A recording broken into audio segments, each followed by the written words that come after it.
I understand that people are free to think and believe what they want.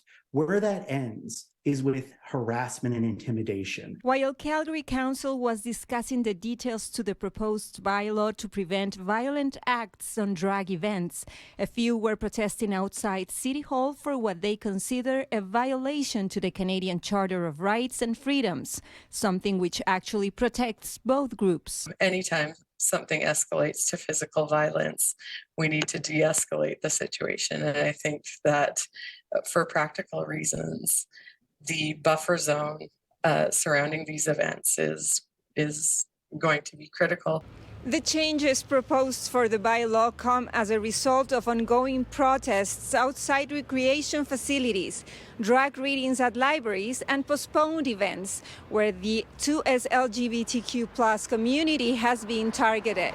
It is very clear that both the drag performers and children who are attending these events are being harmed, not by the drag performers, but by the people who are protesting using very aggressive rhetoric. I don't think that I've heard of members of the LGBT community protesting at churches or at mosques or any other places.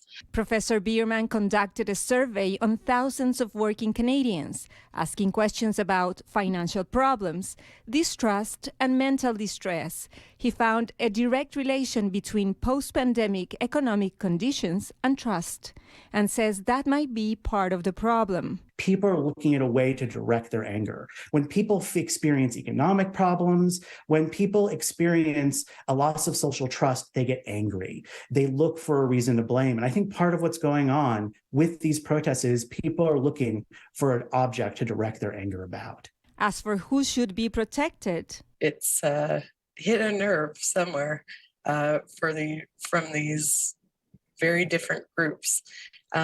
Both groups are protected under human rights legislation, very interestingly enough, but for very different reasons. And one seems to be the perpetrator of the others. In Calgary, Silvia Naranjo, City News.